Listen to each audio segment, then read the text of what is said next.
Assalamualaikum warahmatullahi wabarakatuh. Perkenalkan, nama ulun Muhammad Rizky.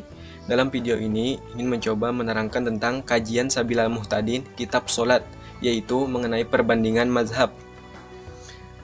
Pertama, yaitu definisi solat. Di sini definisi yang ulun ambil yaitu di dalam kitab Sabilal Muhtadin. Solat menurut Syekh Muhammad Arsyad Al-Banjari di dalam kitab beliau menyatakan salat artinya sembahyang. Makna sholat itu pada bahasa adalah doa. Adapun maknanya pada syara yaitu kata-kata dan perbuatan yang tertentu dan dimulakan dengan takbir dan sudahi dengan salam. Kemudian mengenai perbandingan mazhab yaitu masalah kaifiyat sholat. Yaitu yang pertama, niat. Niat menurut Syekh Muhammad Arsyad Al-Banjari dan mazhab yang empat sepakat bahwa niat itu pada sholat 5 waktu itu hukumnya wajib. Akan tetapi mereka berbeda pendapat tentang apakah niat itu rukun atau syarat. Menurut Syekh Muhammad Arsyad Al-Banjari dan mazhab Syafi'i dan Maliki sepaham bahwa niat itu menjadi rukunnya sholat. Adapun mazhab Hanafi dan Hambali sepakat pula bahwa niat itu menjadi rukun daripada sholat 5 waktu, tapi bukan syarat. Yang kedua yaitu takbiratul ihram. Di dalam kitab beliau di dalam kitab Sabilal Muhtadin,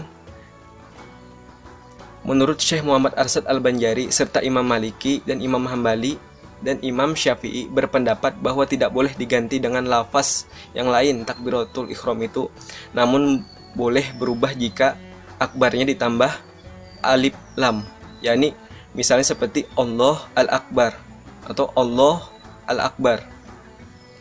Adapun menurut Imam Hanafi berpendapat boleh diganti dengan kata yang lain yang sesuai atau yang sama artinya dengan kata-kata tersebut, seperti Allahul Al-Azam dan Allahul Jalil. Allahu Al-Jalil. Kemudian semua ulama mazhab termasuk Syekh Muhammad Arsyad Al-Banjari sepakat takbiratul ihram itu dalam mengucapkan kata Allahu Akbar itu harus didengari sendiri, baik terdengar secara keras oleh dirinya atau dengan perkiraan saja jika ia tuli. Juga harus mendahulukan lafaz jalalah, yakni Allah daripada kata akbar. Dan kalau dibalik menjadi akbar Allah tidak diperbolehkan. Kemudian yang ketiga itu qiyam, yakni berdiri. Semua ulama mazhab termasuk Syekh Muhammad Arsyad Al-Banjari sepakat bahwa berdiri dalam salat fardu itu wajib. Sejak mulai dari takbiratul ihram sampai ruku harus tegap.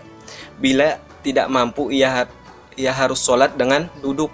Bila tidak mampu duduk, ia harus salat miring pada bagian kanan dan menghadap kiblat di hadapan badannya. Itu menurut kesepakatan ulama selain mazhab Imam Hanafi. Imam Hanafi berpendapat siapa yang tidak bisa duduk, ia harus salat bertelentang dan menghadap kiblat dengan dua kakinya, sehingga isyarahnya dalam ruku dan sujud tetap menghadap kiblat. Kemudian dilanjutkan lagi yaitu membaca Fatihah. Menurut Imam Hanafi, membaca Al-Fatihah dalam salat fardu itu tidak diharuskan, dan membaca bacaan apa saja dari Al-Quran itu boleh. Membaca Fatihah itu hanya diwajibkan pada 2 rakaat pertama, sedangkan pada rakaat ketiga pada salat maghrib dan 2 rakaat salat terakhir yaitu 2 rakaat pada salat terakhir yaitu Isya, Asar. Kalau mau bacalah disilahkan, kalau tidak dibaca itu boleh diganti dengan tasbih atau diam. Kemudian menurut Syekh Muhammad Arsyad Al-Banjari dan Imam Syafi'i, Imam Maliki dan Imam Hambali bahwa membaca Fatihah itu adalah wajib pada setiap rakaat. Tidak ada bedanya baik pada 2 rakaat pertama maupun 2 rakaat terakhir. Baik pada sholat fardu maupun sholat sunnah juga disunahkan membaca surat Al-Quran setelah membaca Al-Fatihah pada 2 rakaat yang pertama saja. Kemudian hukum membaca bismillahnya dalam Fatihah ini menurut Imam Hanafi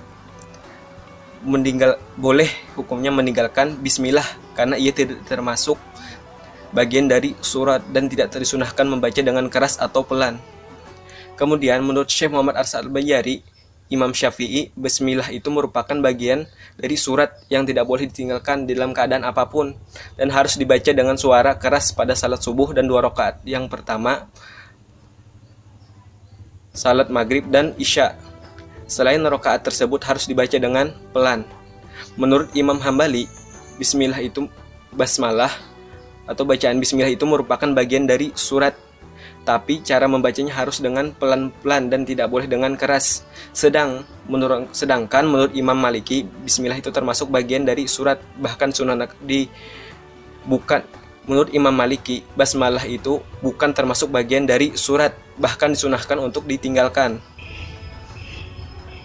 Selanjutnya yaitu ruku.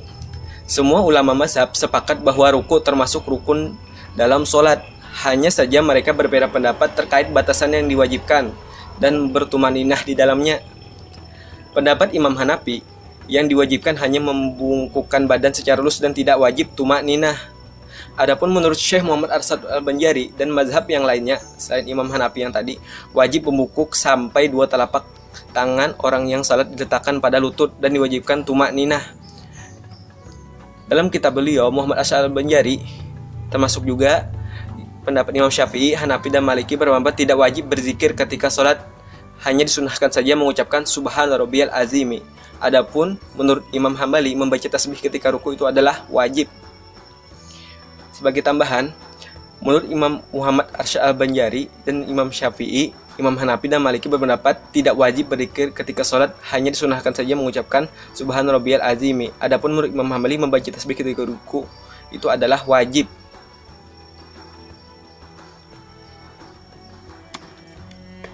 Kemudian i'tidal. Menurut Imam Hanafi, tidak wajib mengangkat kepala dari ruku, yakni i'tidal, dan boleh kan langsung sujud, namun itu makruh. Kemudian menurut Syekh Muhammad Arsyad Al-Banjari dan mazhab yang lain selain Imam Hanafi bahwa wajib mengangkat kepalanya dan beritidal serta disunahkan membaca tasmi, yaitu mengucapkan Sami Allahu liman hamidah. Kaifiyah selanjutnya itu sujud disertai tumakninah. Di dalam kitab Sabilal Muhtadin, Syekh Muhammad Arsyad Al-Banjari dan semua ulama mazhab sepakat bahwa sujud itu wajib dilakukan 2 kali pada setiap rakaat. Mereka berbeda pendapat hanya tentang batasnya saja. Menurut Syekh Muhammad Arsyad Al-Banjari dan mazhab yang lain, mazhab selain Imam Hambali yang wajib menempel hanya dahi, sedangkan yang lainnya adalah sunnah.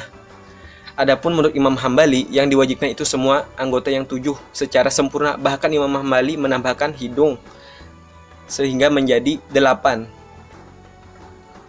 Perbedaan juga terjadi pada tasbih dan tumakninah di dalam sujud. Sebagaimana dalam ruku, maka mazhab yang mewajibkan di dalam ruku juga mewajibkannya dalam sujud. Menurut Imam Hanafi, tidak diwajibkan duduk di antara 2 sujud itu. Sedangkan menurut Syekh Muhammad Arsyad Al-Banjari dan mazhab-mazhab yang lain selain Imam Hanafi yang tadi, wajib duduk di antara 2 sujud itu. Selanjutnya yaitu tahiyat. Untuk tahiyat yang pertama, Syekh Muhammad Arsyad Al-Banjari dan Imam Syafi'i, Imam Hanafi dan Maliki berpendapat tahiyat pertama itu ialah sunnah saja.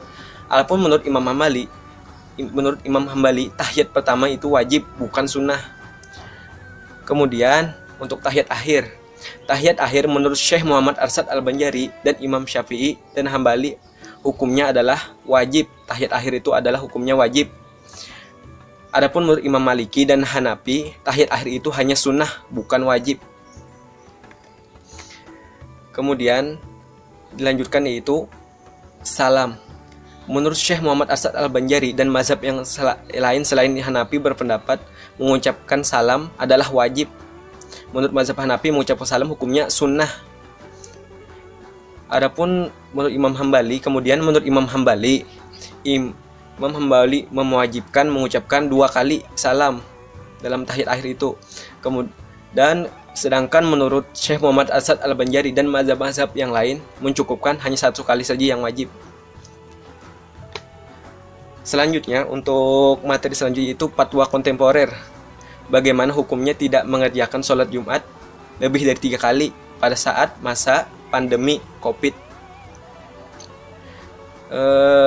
Dari jurnal yang ulun baca, menurut MUI, wabah COVID yang berpotensi penularannya tinggi atau sangat tinggi dalam suatu daerah itu sama dengan uzur syar'i yang kekhawatirannya terjadi sakit, maka dibolehkan meninggalkan 3 kali Jumat dan diganti sholat zuhur. Adapun di dalam kitab Sabilul Muhtadin, dari yang dapat ulun simpulkan yaitu meninggalkan sholat berjamaah Jumat menurut Syekh Muhammad Arsyad Al-Banjari di dalam kitab Sabilul Muhtadin, uzur-uzur, beliau menyebutkan uzur-uzur yang boleh meninggalkan berjamaah, sebagian daripada angin yang sangat keras atau angin yang sangat sejuk pada malam, tidak pada siang hari karena besar musyaqqah. Apa itu musyaqqah? Musyaqqah yaitu suatu bentuk kesulitan untuk melaksanakan ibadah. Kemudian dilanjutkan, sebagian daripadanya sangat panas dan sangat sejuk pada malam atau siang karena musyaqqah pergerakan dengan sebab keduanya. Sebagian daripadanya adalah sakit yang musyaqqah serta keluar berjamaah. Segala perkara yang dibilangkan sebagai uzur menurut beliau pada meninggalkan jamaah atau berjamaah, maka ianya menjadi uzur pada meninggalkan Jumat. Maka sekalian uzur tersebut itu menggugurkan dosa darinya. Dengan demikian, hal tersebut dapat kita simpulkan apabila ada hal yang memudaratkan untuk kita melaksanakan berjamaah, maka boleh ditinggalkan. Karena menurut beliau, hal tersebut termasuk uzur dan boleh diganti dengan sholat zuhur. Dari yang saya dapatkan dari kitab Sabilul Muhtadin. Mungkin ini saja yang dapat penjelasan materi yang dapat ulun jelaskan. Sekian, terima kasih. Wassalamualaikum warahmatullahi wabarakatuh.